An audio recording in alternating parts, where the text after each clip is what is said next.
The strike continues on the SIUC campus as the union goes round the clock to get a new deal. Plus, Illinois owes billions to small businesses and nonprofits. In some cases, this means they can't deliver. And the possibility of the closing of a local youth center may mean the loss of dozens of jobs.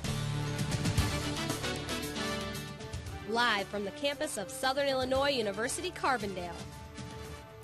Bringing you the news from around the world and across the river region. This is the Evening Edition.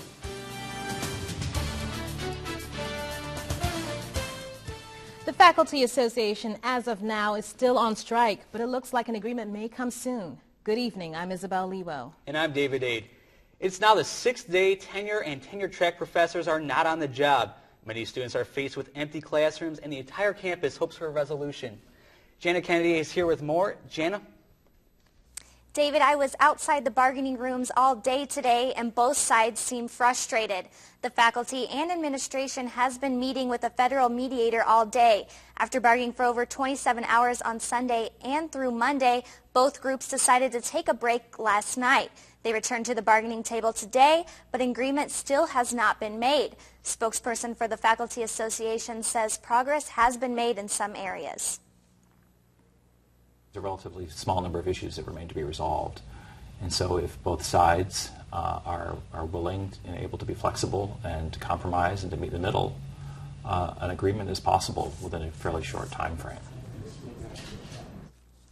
Johnson says the big differences the faculty and administration have are over furlough days in the future. And a new sticking point is if the faculty will be paid for the days they missed on strike. Of course, rumors are flying, but no one could tell us if they are close to an agreement.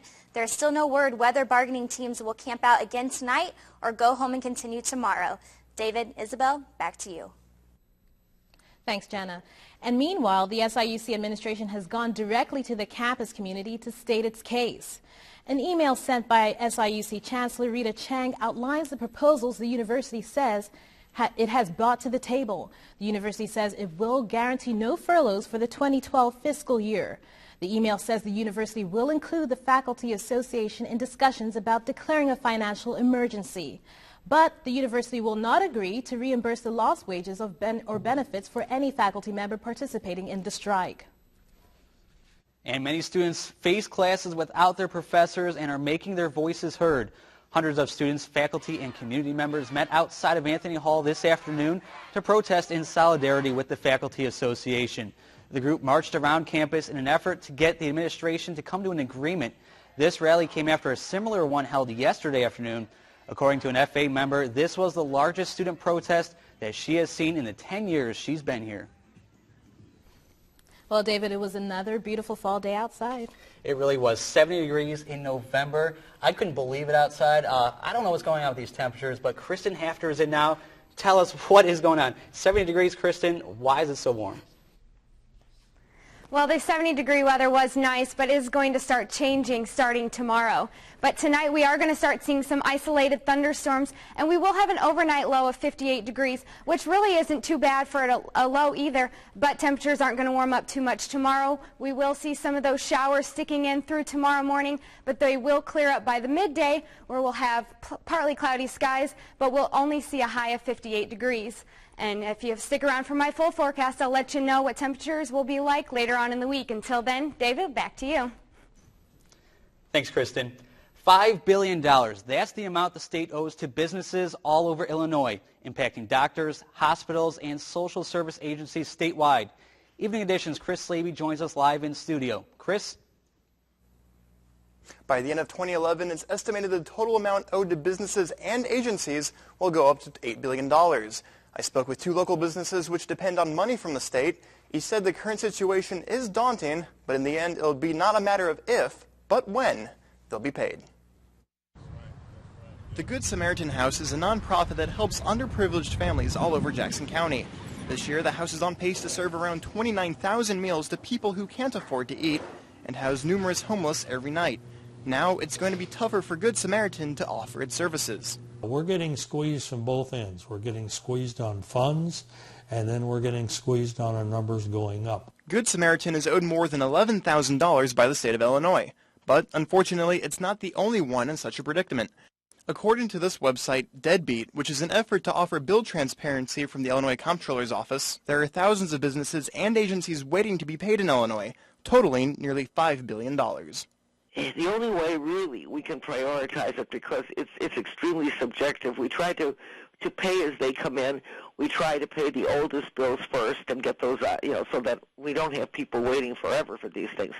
But is this really the case? On September 15th, Illinois Governor Pat Quinn's office pushed through a $285,000 settlement to a former Chicago alderman. This just 2 weeks after the lawsuit was settled. In the meantime, Illinois owes nearly $3 million in 70 similar cases, some nearly a year old. According to the Associated Press, nearly 9 out of 10 Illinois human service organizations have experienced either spending cuts or delayed payments over the past year. Woodard Wellness Group noticed a 2-month delay in payments from HealthLink Insurance about 3 years ago. Now it takes an average of 5 months for Woodard to be reimbursed. We're like anybody else. We've got bills to pay, we've got payroll to meet, we've got taxes to pay, and it's kind of ironic. The state still wants us to pay their taxes, but they don't want to pay us what services we've rendered. The irony continues with the Illinois prompt payment statute. If the state fails to reimburse a medical bill within 30 to 60 days, Illinois must pay 9% interest. Last year, the state paid $27 million in such interest alone. We're being told, well, we don't want to go any further in debt, but they're already in debt to the medical providers because they borrowed the money off of our backs and expect us just to wait for it. And as I said, paying us 9% when they could go out and borrow it for 3 or 4%, have the debt paid down to us, and it wouldn't be any different than what they're paying now, except they'd be saving a lot in interest. Feel better? Now, Governor Quinn does want to borrow money to pay the bills. However, state Republicans say, quote, bad policy to use long-term bonds to pay for everyday expenses is just bad policy, end quote. While Dr. Woodard is reimbursed, even if late, Good Samaritan Ministries is not sure when it will receive its $11,000 payment. However, it is hoping to receive the payment early 2012. Isabel and David, back to you. Illinois officials will hold the first nationwide test of the emergency broadcast system tomorrow. Officials say that the federal government will shorten this test from 3 minutes to 30 seconds. The test will be similar to those regularly heard on TV and radio, but the difference is that people in all 50 states will hear it at the same time. This will allow the president to address the U.S. public in extreme emergencies. Former Illinois Governor Rod Blagojevich will address the court at his sentencing hearing on December 6th. The defense says the hearing might run into a second day since both sides will argue about appropriate punishment. The 54-year-old Blagojevich will be sentenced on a total of 18 corruption charges. Legal experts say the former governor is likely to receive a prison sentence of around 10 years. A youth center in Murfreesboro is on the verge of closing. And find out how this could affect the community. Illinois Governor Pat Quinn has threatened to close a juvenile prison in Murfreesboro, even though a recent government panel voted not to close this Illinois Youth Center. Many people in southern Illinois are worried about the outcome. Jana Kennedy reports. Why was this facility chosen? It's a question on many people's mind here in southern Illinois. It was apparent when over 200 people showed up for a public hearing about the facility's closure. AFSCME President Greg Foreman says he was shocked when he heard the news and couldn't understand why the center was chosen. It just hit us right between the eyes. A panel from Springfield answered some of those questions local lawmakers and community members had. First of all, 96% of the youth that's at Murfreesboro, 96% of the youth that's committed come from counties outside of the southern region. The board added youth are better off in centers close to home. Some of what Chris said in terms of the population being down and the cost efficiencies, but more important and more to the point, our reason is that youth are better served, particularly low-level offending youth, if they are treated within their community. The state also wants to close the center to save money, but a study by the Regional Economic Applications Laboratory says closing the center would cost nearly $23 million to the community. It's going to save the state $4.1 million if closing this facility. In turn, it's going to cost $23.5 million to this area. Now, I'm not a mathematician or a financial wizard, but something's wrong with that picture. For some people, this is a huge problem.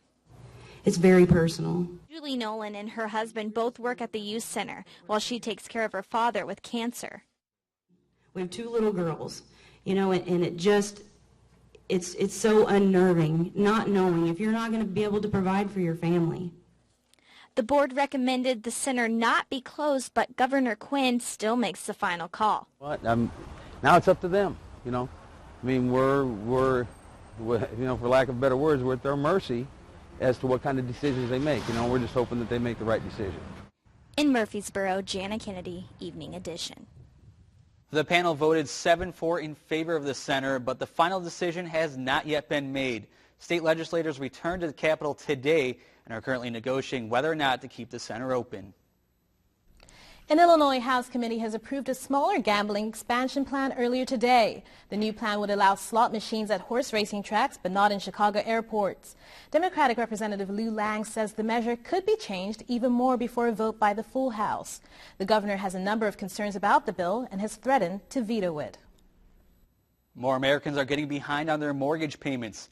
Credit reporting agency TransUnion says the number of people who are 60 days or more late on their mortgages rose to nearly 6% in the third quarter. This marks the first rise in mortgage delinquency since 2009. TransUnion says high unemployment rate and lower home values were in part to blame for the increase. Florida and Nevada saw the highest rate of people failing to pay their mortgages, while North and South Dakota saw the fewest delinquencies. The friendly skies just got a lot greener. United Airlines flew from Houston to Chicago with jet fuel made from algae yesterday. This was the first biofuel-powered commercial flight in the U.S. Analysts say biofuel could eventually lead to better fuel price control for the airlines. Tomorrow, Alaska Airlines is expected to launch the first of flights powered by a biofuel blend made from used cooking oil. Kristen Hafner is in next with your River Region forecast. And it was a good day on Wall Street today as stocks were up. Here's a look at your closing numbers.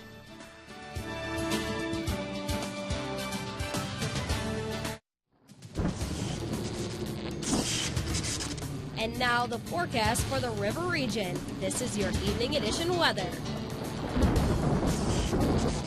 Well, we saw highs in the lower 70s over the last couple of days, but those highs are going to start dropping down starting tomorrow. Good evening, I'm Kristen Hafner.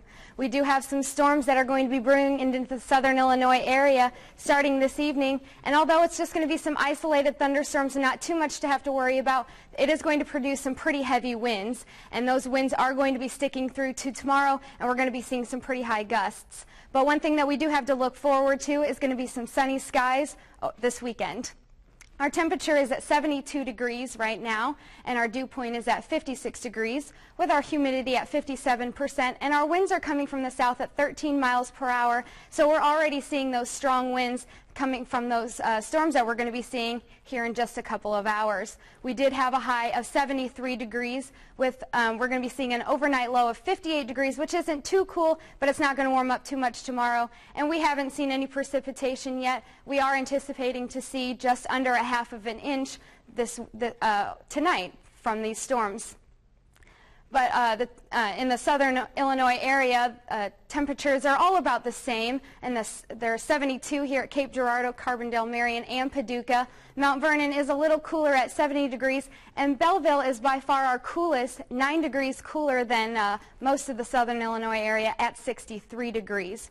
And looking at our satellite, in most of the central states here, we've got a lot of cloud coverage, and in the southern Illinois area, we saw a little bit of that sun, but we didn't have too much. It was pretty much overcast skies, and these clouds are going to start moving into our region here in just a couple of hours, but since those winds are moving so strong, so fast, they will be clearing out of our region after tomorrow. In our radar, you can see that there is quite a bit of these storms that are going to be moving. It looks like it's going to be hitting the southern Illinois area really bad, but those winds are moving from the south. They're pretty much going straight up north. So we are going to be seeing a little bit of these storms coming into our area, but it's going to be pretty isolated, and they will start clearing up tomorrow morning. Tonight we will have an overnight low of 58 degrees with those isolated thunderstorms and winds coming from the south at 17 miles per hour, and we will see gusts up to 28 miles per hour, so it's going to be pretty windy this evening. And tomorrow for a high, we will have 58 degrees, so we're not going to see temperatures changing too much. We will have some AM showers.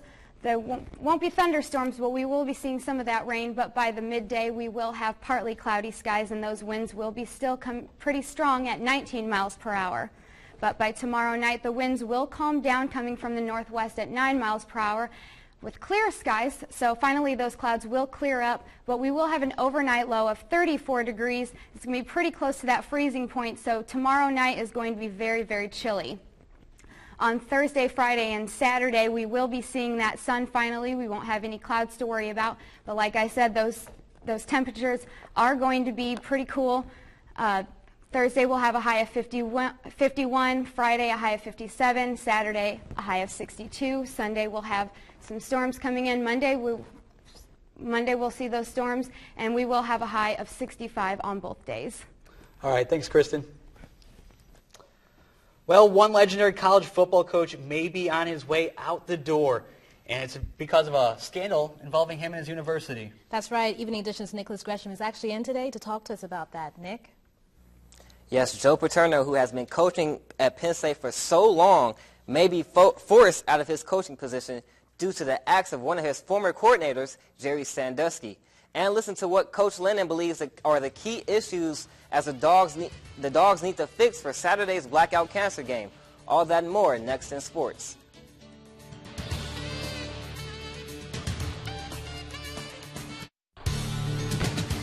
And now the latest scores and highlights from across the River region. This is Evening Edition Sports. The coach with the most wins in Division I college football history may be on his way out of coaching, and it may not be by choice. It's been reported by multiple media outlets that officials at Penn State are planning to let Joe Paterno go. The reports stem from Paterno's former defensive coordinator, Jerry Sandusky, who is facing accusations of child molestation for over 15 years. Paterno was made aware of the situation in 2002 when a graduate assistant told him he saw Sandusky molesting a young boy. Police say Paterno did everything correctly when he told his athletic director, Tim Curley. But some say Paterno could have done more by getting the police involved. In his 46 seasons at Penn State, Paterno has racked up more than 400 wins and 2 national championships. And moving on to issues here, but these take place on the field. The Saluki defense have fans wondering where they went, giving up close to 34 points per game in their last 4. This after holding the #1 ranked team in the FCS in North Dakota State to only 9. One of the reasons has been the secondary, which has given up a league-high 16 touchdown passes. This has been a major factor in the team's 2-7 record. So the Dogs are back to the drawing board, trying to climb out of last place in the Missouri Valley standings when they take on Eastern Illinois Saturday. Well, right now it's still fundamentals. We just got to be a little more confident in our tackling, and we got to rally to the football. It's nothing fancy that we got to do. It's just fundamental football and do it a little bit better. And moving on to the pro ranks, the Chicago Bears have had their share of success against Michael Vick. The Bears were 3-0 when Vick starts against them going into last night. The Bears look to make it 4-0 as they went into Philly. Pick it up in the first. Matt Forte gets stripped by linebacker Brian Roll, who picks it up and runs it in for a 22-yard touchdown as the Eagles tie the game up at 10. This was the first time Forte had fumbled in 347 carries. And then pick it up as LaShawn McCoy takes it in for a 33-yard touchdown run. Eagles up 24-17 until the Vanderbilt connection comes alive in the fourth quarter as Jay Cutler hits Earl Bennett for the touchdown and the lead. Bennett, who missed the last 5 games, caught 5 passes and the score for 95 yards. Bears improved to 4-0 versus Vick with a 30-24 win. And the boxing world has lost one of their best, as Philadelphia native and boxing legend Joe Frazier died Monday night from liver cancer. Smokin' Joe, a heavyweight champion and an Olympic gold medalist, is best remembered for his fights with Muhammad Ali. Fighting Ali 3 times, including the Thriller in Manila, Frazier was also the first man to ever beat Ali in a fight of the century in Madison Square Garden in 1971. Frazier calling that moment in the Garden the best moment of his life. Boxing great George Foreman said on his Twitter page, "Good night, Joe. You are my dear friend, and I love you." Ali, who might not be Ali who he is today without Frazier, called Smokin' Joe a great champion. Frazier was 67. And St. Louis Cardinals GM John Mozeliak told the St. Louis Post-Dispatch that he hopes to have a new manager by next week. And today it was reported that former Red Sox manager Terry Francona interviewed with the Cardinals. Former Cubs star Ryan Sandberg and current Cardinals third baseman third base coach Jose Oquendo are expected to interview later this week. And new Chicago Cubs president Theo Epstein spent the day interviewing Milwaukee Brewers hitting coach Dale Steven and will interview Texas Rangers pitching coach Mike Maddox. Maddox is a brother of former Cub and legendary pitcher Greg Maddox.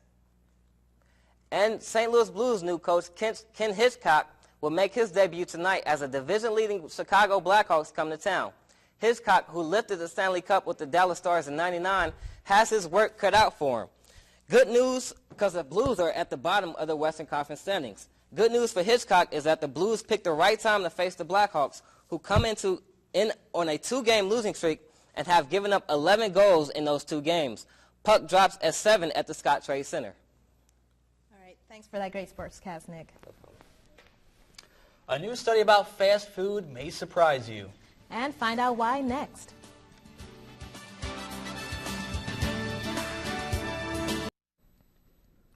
Thank you for joining us tonight. Evening Edition is online at siutvnews.com, and you can follow us on Twitter at River Region News. I'm Isabel Lewell. And I'm David Aid. For Kristen Hafter, Nick Resham, and everyone here at the Evening Edition, have a great night.